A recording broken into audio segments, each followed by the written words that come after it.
Buenas noches. Estamos aquí en este martes de Semana Santa y por ser Semana Santa vamos a tener nuestra propia Vía Crucis virtual. Vamos a leer en la Biblia, en el Nuevo Testamento, vamos a ir observando unas cosas.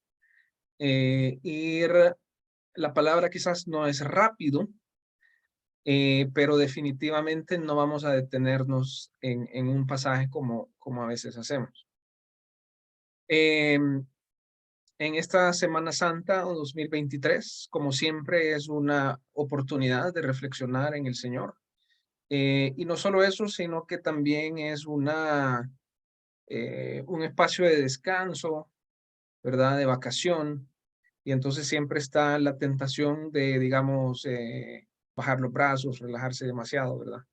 Y no es que haya que mantenerse estresado, ¿verdad? Pero bueno, más que nunca, siempre les pedimos o sugerimos que lean la Biblia. Hoy solo voy a usar la NTV, y hoy más que nunca me encantaría que la tuvieran ahí con ustedes para leer los textos. Así que vamos a estar en Marcos y, y vamos a ir recorriendo algunas cosas de los últimos días de Jesús y viendo unas cosas ahí interesantes.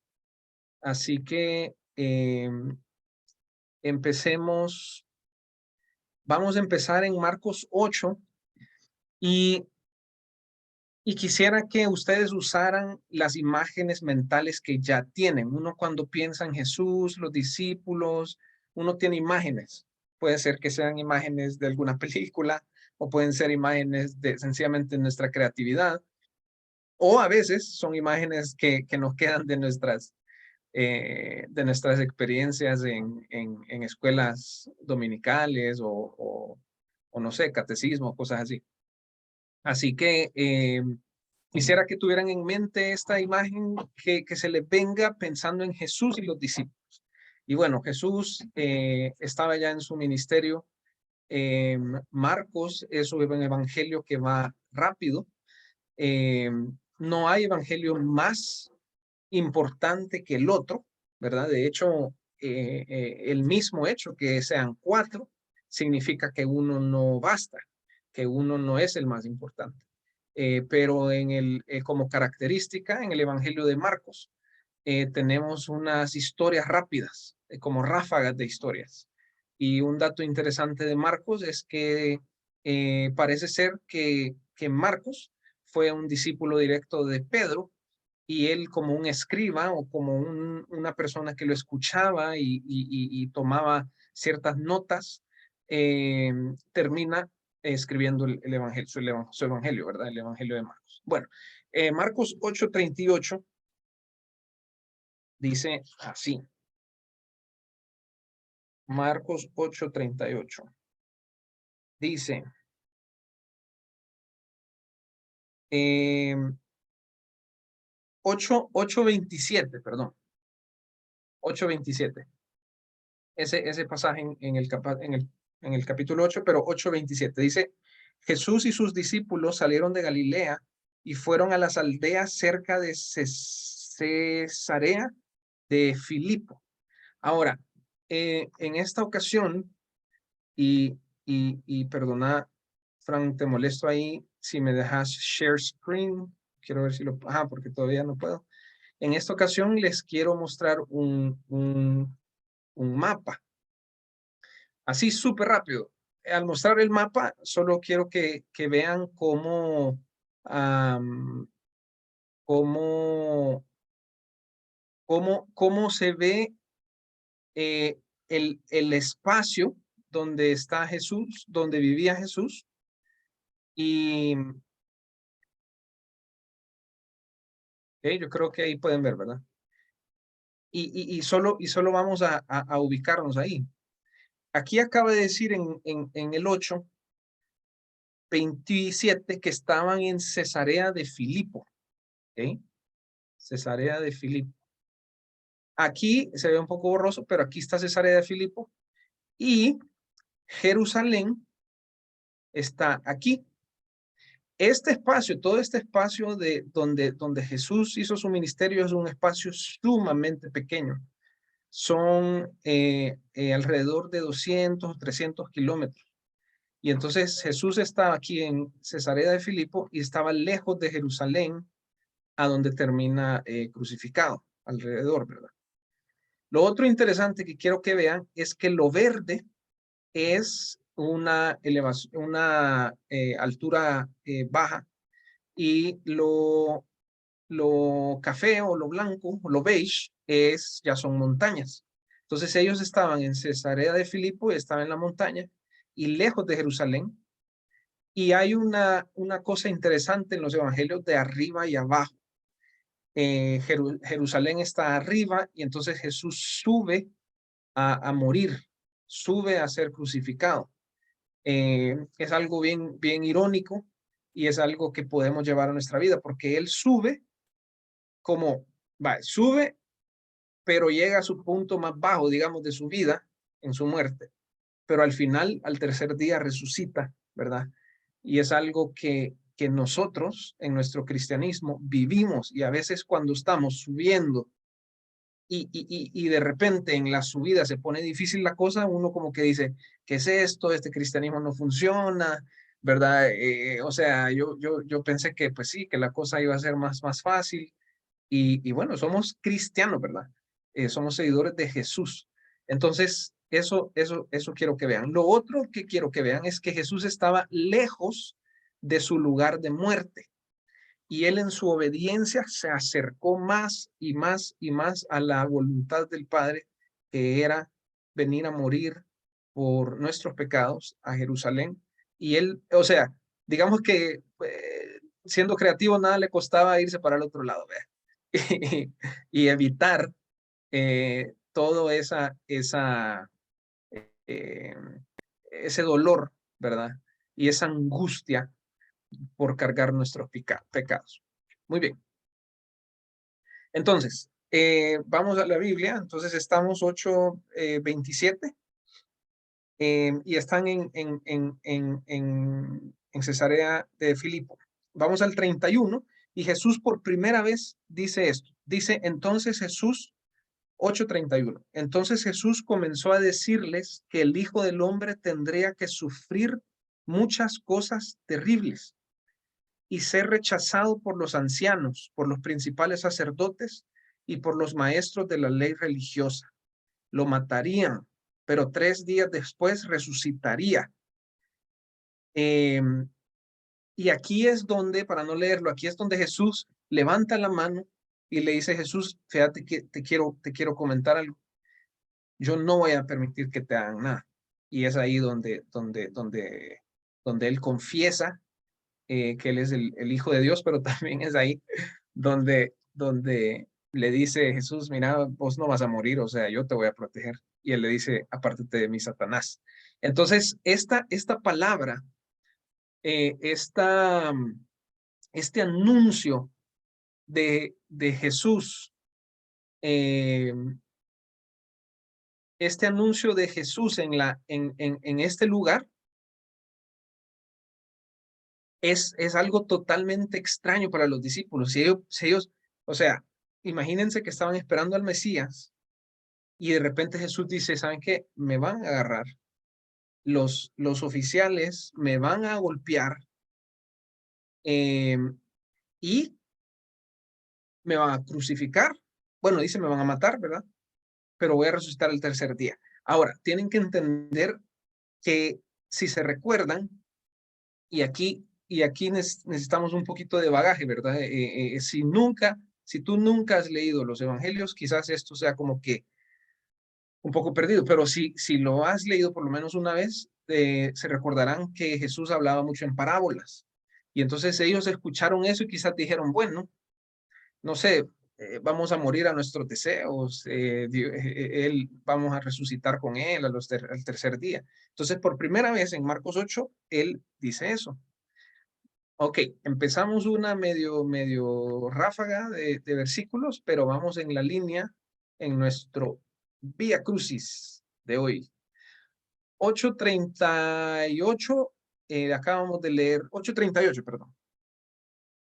8:38. Si alguien se avergüenza de mí y de mi mensaje en estos días de adulterio y de pecado, el Hijo del Hombre se avergonzará de esa persona cuando regrese en la gloria de su Padre con sus santos ángeles. Miren, uno lee esto y uno como que capta, pues sí, porque uno ya leyó de que Jesús lo crucifican y él resucita y se va y promete regresar. Pero imagínense a los discípulos, primera vez que les dice, les anuncia que va, y en la misma les dice, ¿saben qué? Cuando yo regrese, han de decir, ¿regrese de dónde? Ahora, aquí quiero decir una de las cosas más importantes que el Espíritu Santo me ha dado para decir esta noche.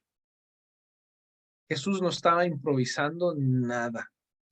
Jesús tenía una dirección clara de su actuar, una ruta de obediencia a donde tenía que hacer.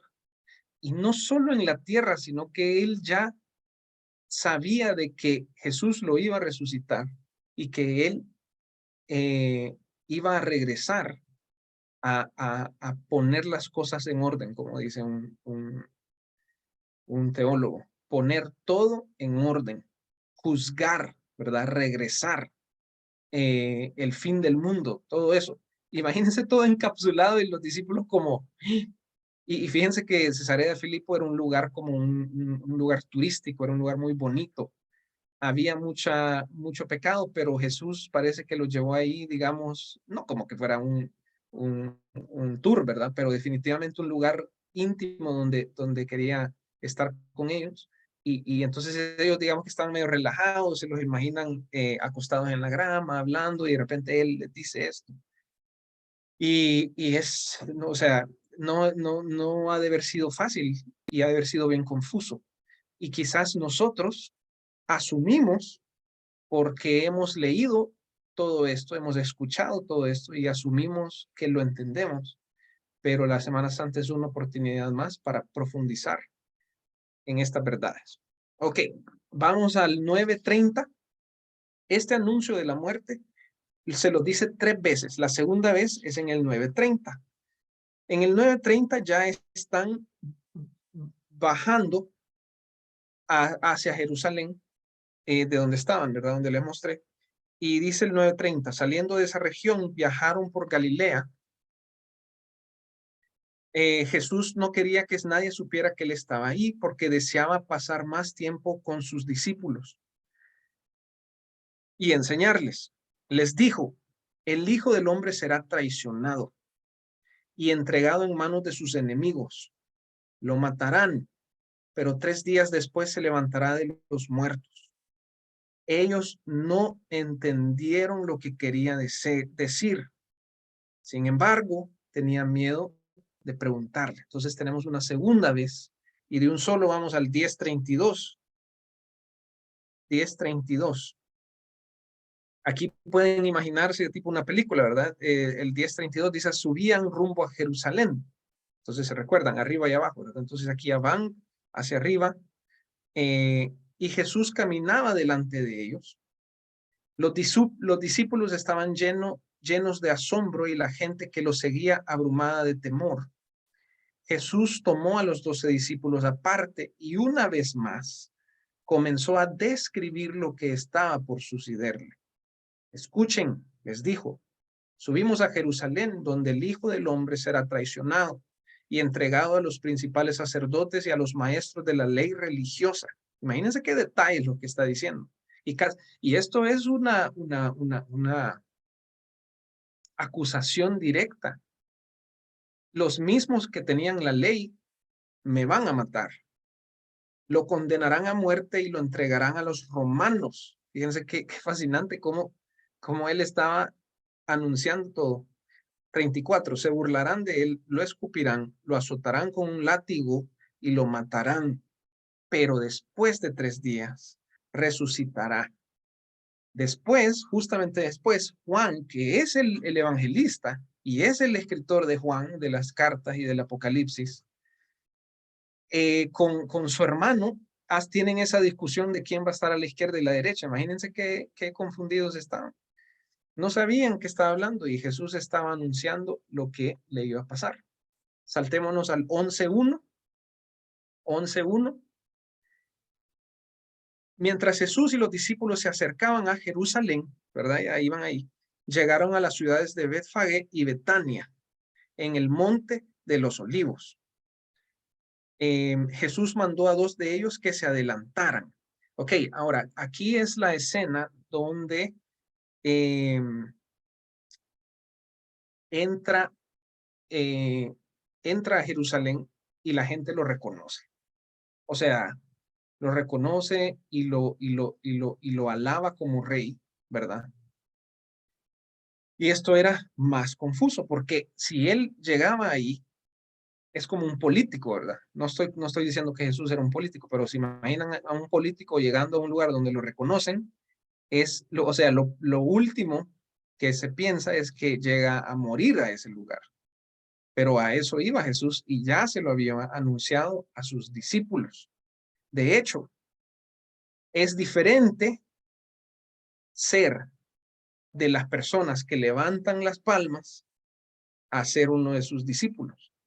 Porque las personas que levantaban las palmas porque querían salvación y querían sanidad. Pero los discípulos los habían seguido. Incluso uno de los discípulos lo entrega, ¿verdad? Y el otro lo niega y todos se van, ¿verdad? Y en la cruz solo queda Juan y las mujeres.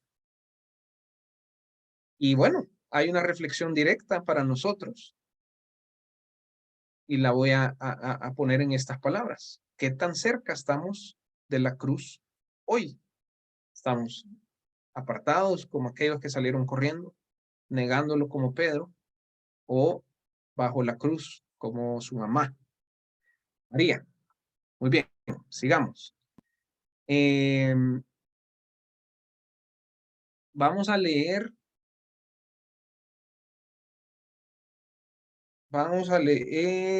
el 11.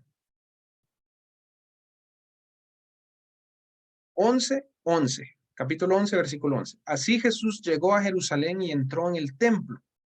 Después de mirar todo detenidamente a su alrededor, salió porque ya era tarde. Después regresó a Betania con los 12 discípulos.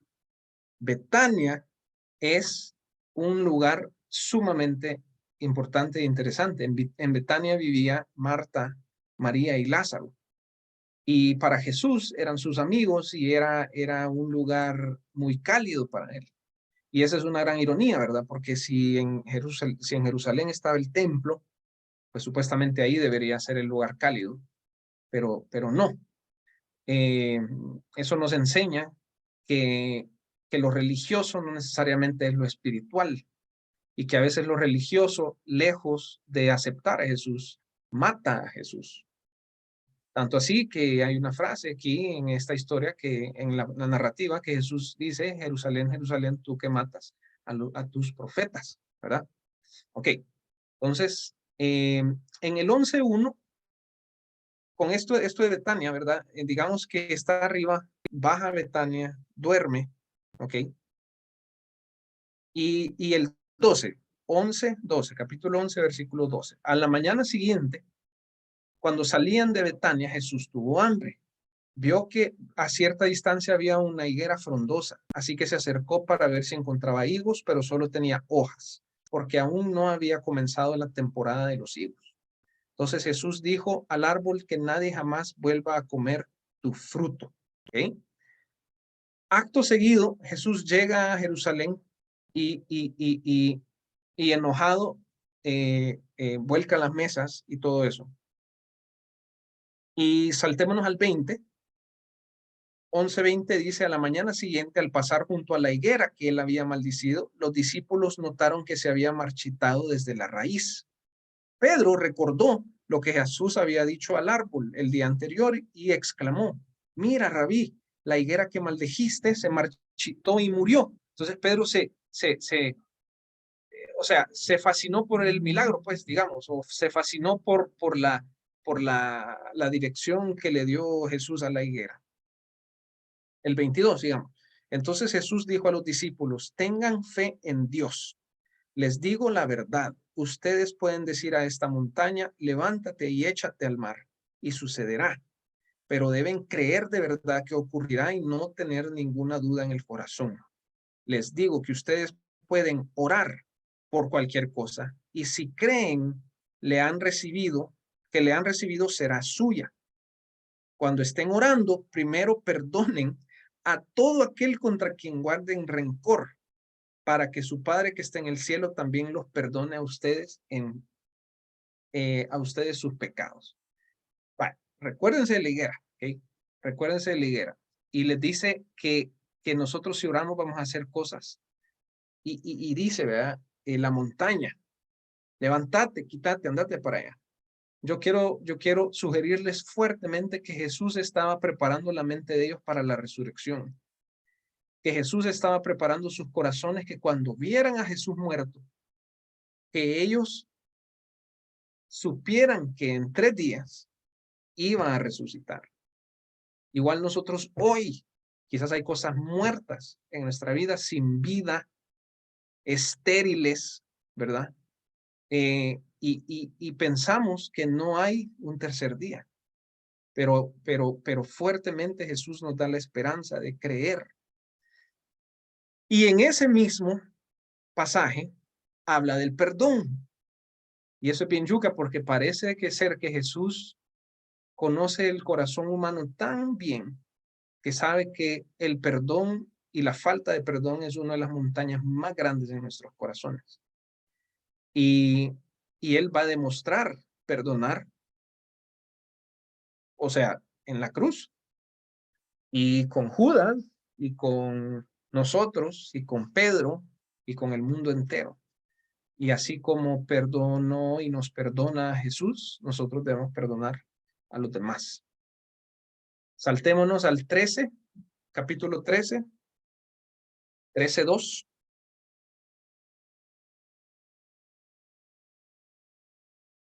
Jesús respondió, sí, mira estos grandes edificios, pero serán demolidos por completo. No quedará ni una sola piedra sobre otra. Ellos llegaron a Jerusalén como cuando uno ve un edificio grandote nuevo, ¿verdad? De esos que hacen en la ciudad, y uno dice, wow. Y Jesús les dice, ¿saben qué? Va a ser destruido. Y aquí quiero decirles que no hay que vivir por lo que se ve, sino por lo que Jesús ha dicho. Jesús dice que Él es, o la Biblia dice que Jesús es el Rey. Y a veces en nuestra propia vida, quizás por nuestros pecados, por un lado, pero por otro lado, quizás por injusticias que sufrimos de otros, por cuestiones de la vida, pensamos que ese reinado no existe. Pero esa profecía nos recuerda de que no es lo que vemos. Podemos ver un gran edificio enfrente de nosotros. Y Jesús dice, eso será destruido. Se le vendrá su día. Así como Babilonia cayó, un día caerán todas esas injusticias. ¿Okay? Saltémonos al 13:26. En el 13, este pasaje es de los últimos tiempos.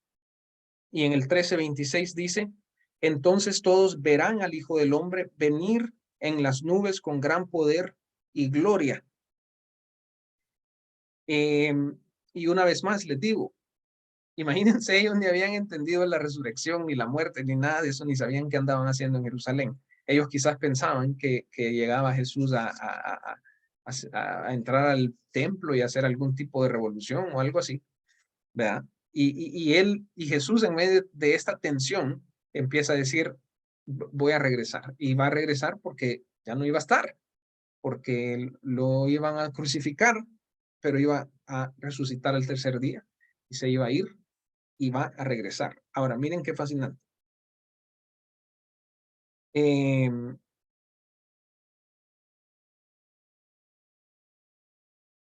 Ahorita. En el 28, 13:28. Ahora, aprendan una lección de la higuera. ¿Se acuerdan de la higuera que salió ahí?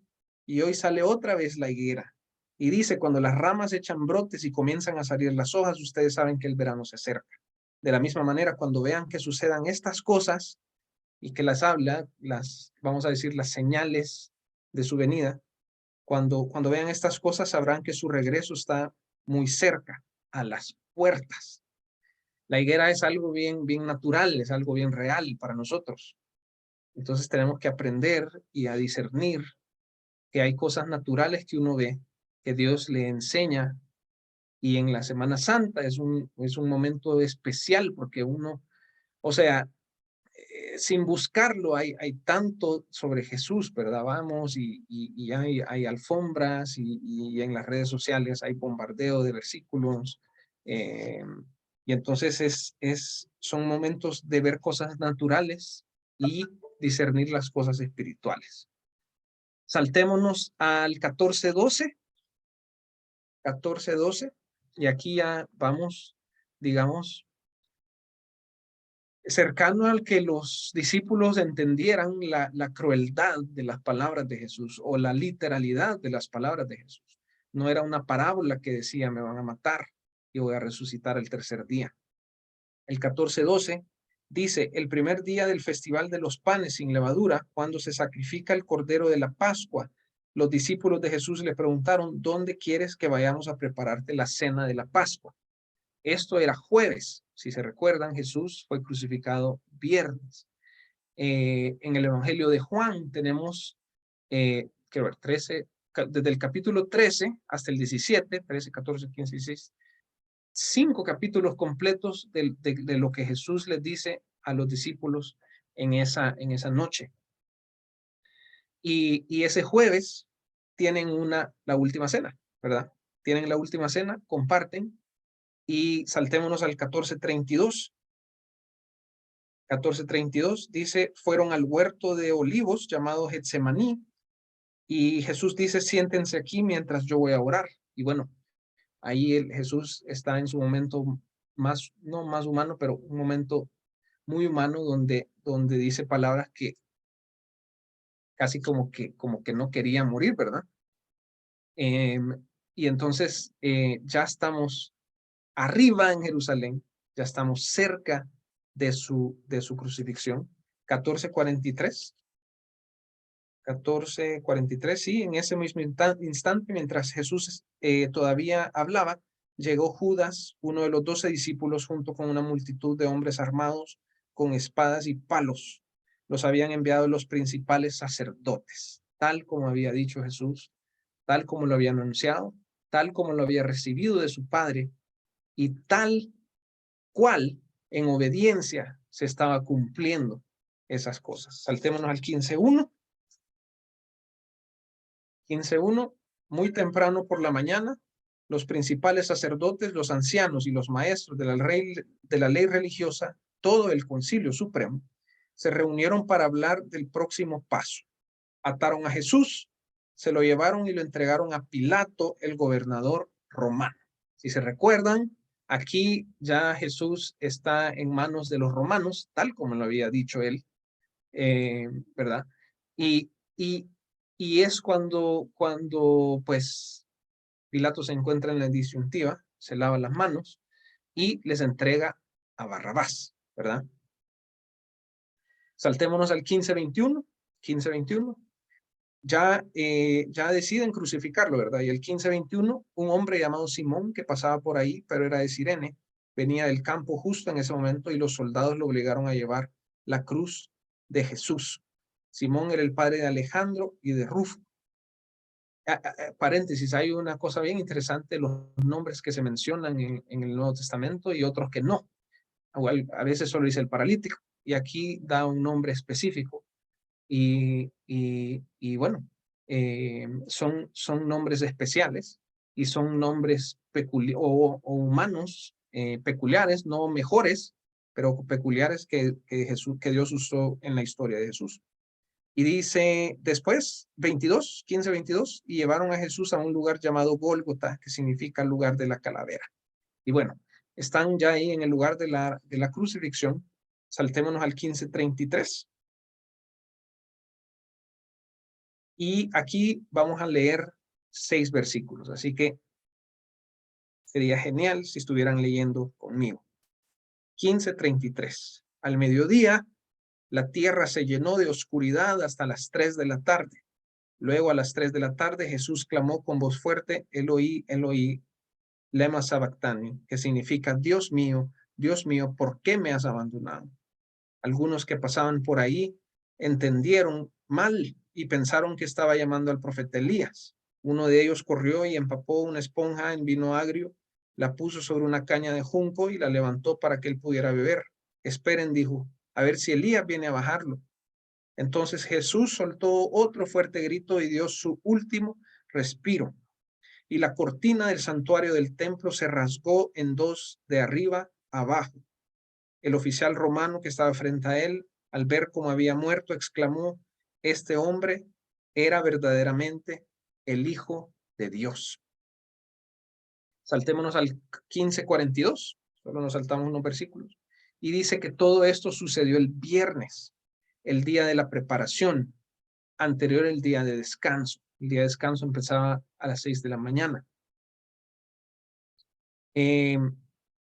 Al acercarse la noche, José de Arimatea se arriesgó y fue a ver a Pilato. Y bueno, pide su cuerpo, si se recuerdan de eso, y todo esto es el viernes. Saltémonos al 16:1.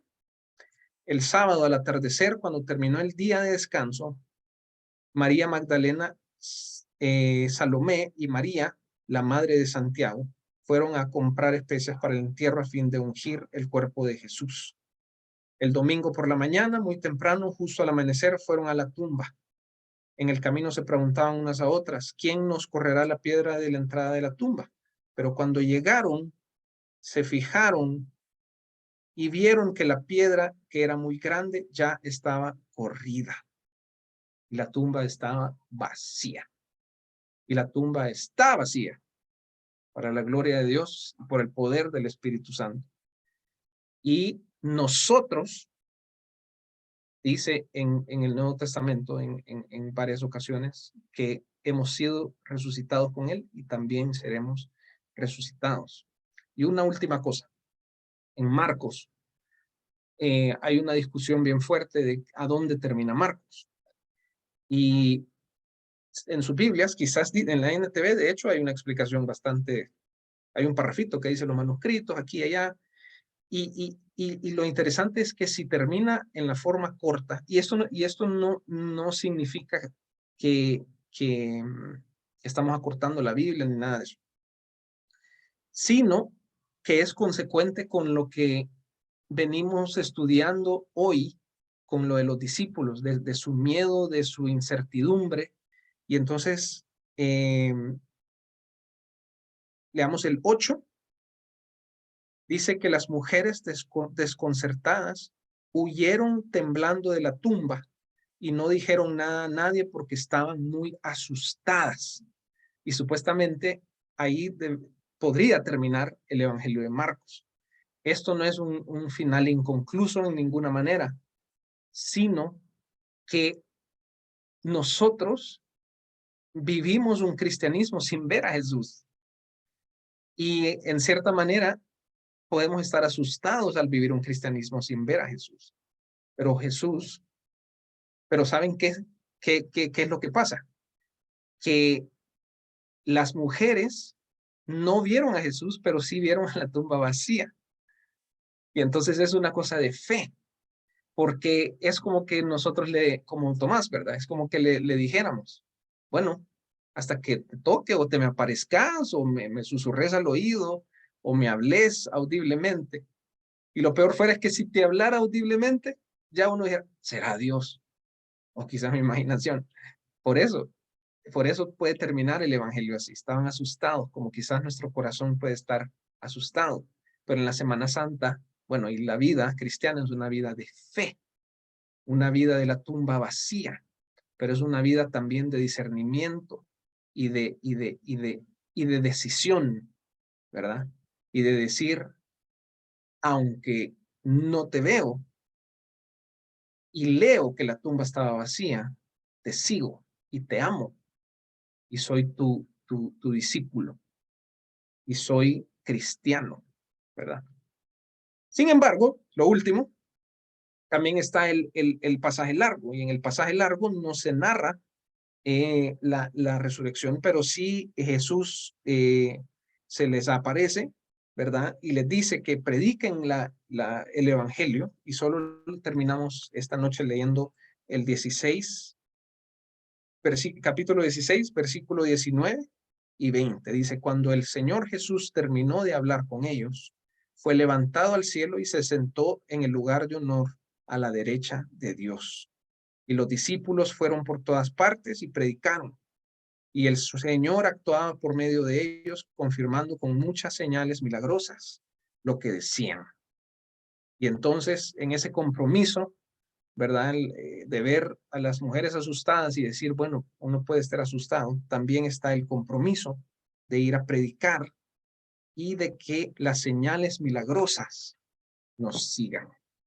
Así que en este Vía Crucis virtual que hemos tenido, recordamos al Señor Jesús y con Fran y los que pensamos en una opción más y preparamos y oramos por esto, estamos convencidos que no hay nada que nos pueda encender el corazón más que observar la palabra de Dios y observar lo que Jesús hizo. Y en esta Semana Santa, pues que nuestros corazones estén encendidos y en la Semana Santa, para allá. Bueno, vamos a orar y después quedamos con el espacio de comunión. Padre, gracias porque nos das el tiempo para leer tu evangelio de Marcos, Señor, en esta ocasión. Y te queremos decir, Señor, que queremos ser estos discípulos con coraje, que a pesar de no verte, Señor, que a pesar de tener dudas, que a pesar de fallarte también, nosotros en esta noche hacemos un compromiso, Señor, de tener fe y de caminar por fe y de caminar sabiendo que la tumba está vacía, que tú has resucitado y que regresarás, Señor, que regresarás a poner todo en orden, regresarás a juzgar, regresarás y nos resucitarás también. Santificado sea tu nombre, Señor, venga tu reino, hágase tu voluntad. En el nombre de Jesús. Amén.